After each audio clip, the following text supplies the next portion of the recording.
Is the S23 Ultra going backwards with this selfie camera? I don't necessarily think so, and there's some things I want to talk about in this video. The S22 Ultra has a 40 megapixel selfie camera, and it's differentiated, definitely higher quality than what you got with the S22, the S22 Plus.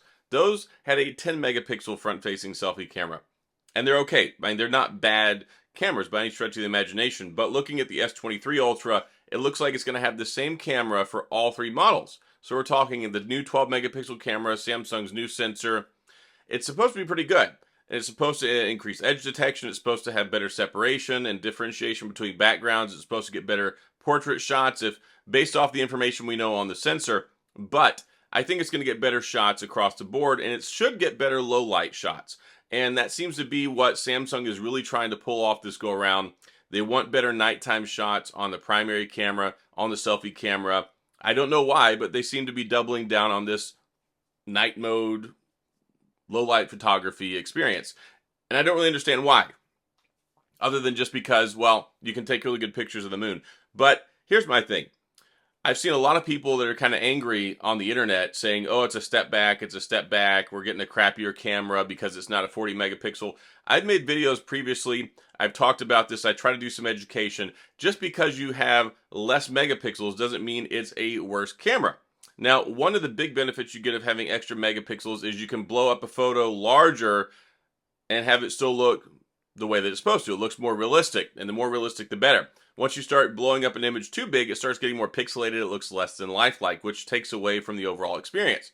With a 40 megapixel camera, you can blow up an image to 16 by 24 and print it out, and it's going to look lifelike. It's going to look really good. You're not going to have any degradation in the overall quality. If you have a 12 megapixel camera, which is what we're going to, it's going to be able to blow up to like 11 by 14, which is still pretty good. I think that's right. 11 by 14. Yeah. So a little bit smaller, but here's the thing. Not a lot of folks are going out and printing out their selfies and putting them on the wall. And still, I mean, 11 by 14 is a perfectly good size. Most people like to get 10 by 12s, 8 by 10s. So I think you're probably going to be okay there.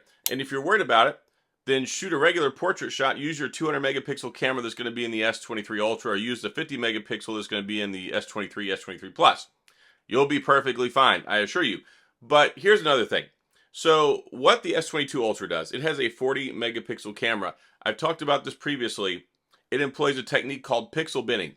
So what it does normally is it actually shoots with the same camera, but it bends it down 4:1 ratio and compresses those pixels into a smaller space and gives you a 10 megapixel format, which is what you get with the other Samsungs anyway. I don't know if you know this or not. So unless you actually change the mode and shoot in the 40 megapixel, you're effectively still getting a 10 megapixel image just like you get with the S22 and the Plus. So it's funny, a lot of people get all up in arms and they don't even realize that they're currently shooting in a 10 megapixel format anyway. So if you shoot in the 40, that's fine. You can get an overall better quality image, more data shoved in the same space. So if we look at what we're getting with the S23 Ultra, 12 megapixels, you're not going to have the pixel binning anymore, which actually works out better from what I was reading for low light. And some people say it's better for low light, some people say it's not.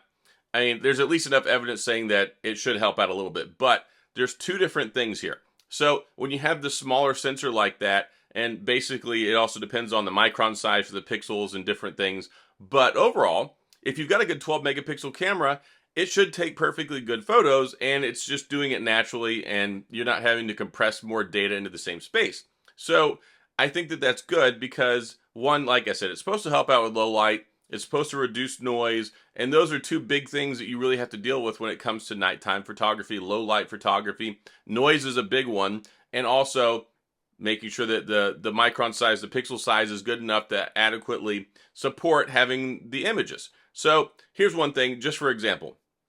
With the S23 Ultra, they're talking about a 200 megapixel camera.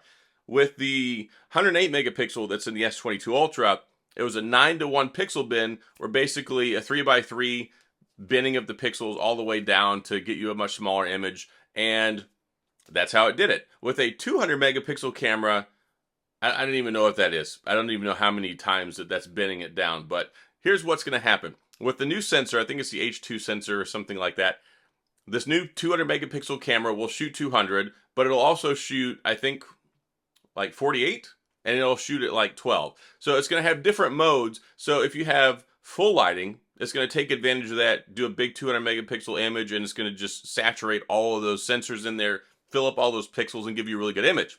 But whenever you get less than ideal light, it's going to bend down. It's going to do like 48 megapixels or something like that.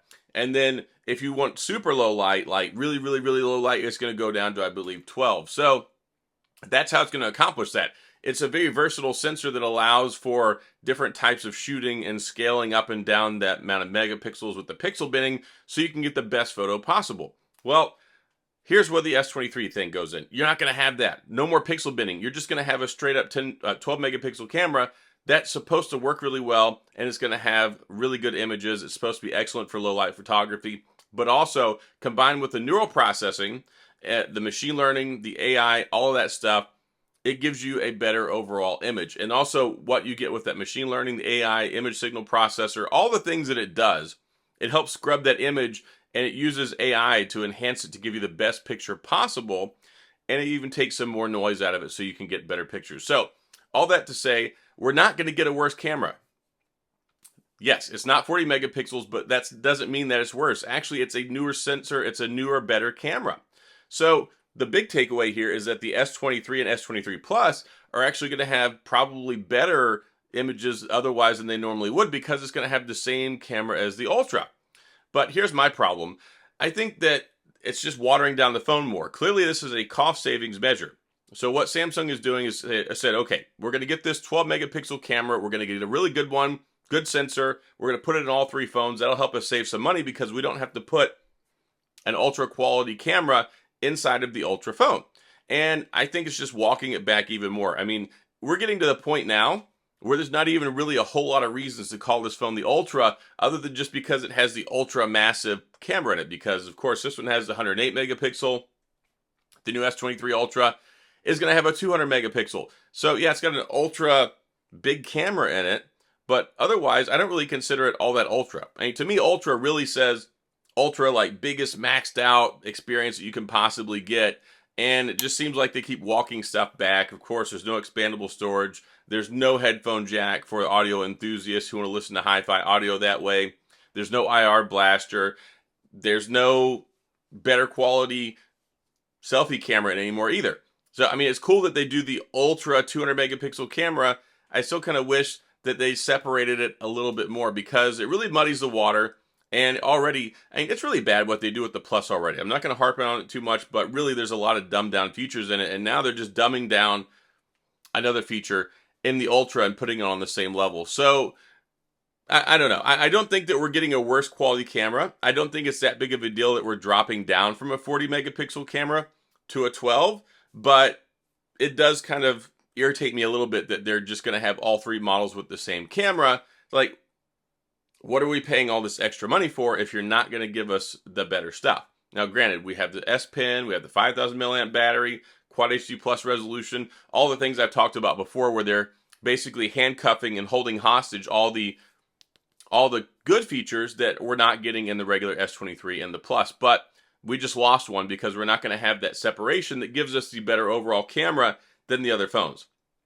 But having said all that, I think it'll be fine. I think it'll be a good camera. I think that it really lines up with their strategy for all this low light stuff, which again, I don't care about low light photos at all. If I can't see it in the dark, why do I want to take a picture of it to give it some artificial lighting so I can see it better?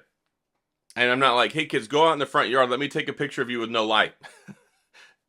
It's just not my thing. But I know there are some situations where you can use it, where it turns out some really good photos, especially if you go out, you like to go out and you're in these less than ideal lighting situations. But I'm more of a daytime or like golden hour photography kind of guy, as opposed to low light photography. But still, we'll see what happens when it gets here. I just wanted to place some context on that, because some folks were like, okay, we're getting a dumbed down camera experience. I'm like, well, we're actually getting a camera upgrade, and this one should be better in certain key areas.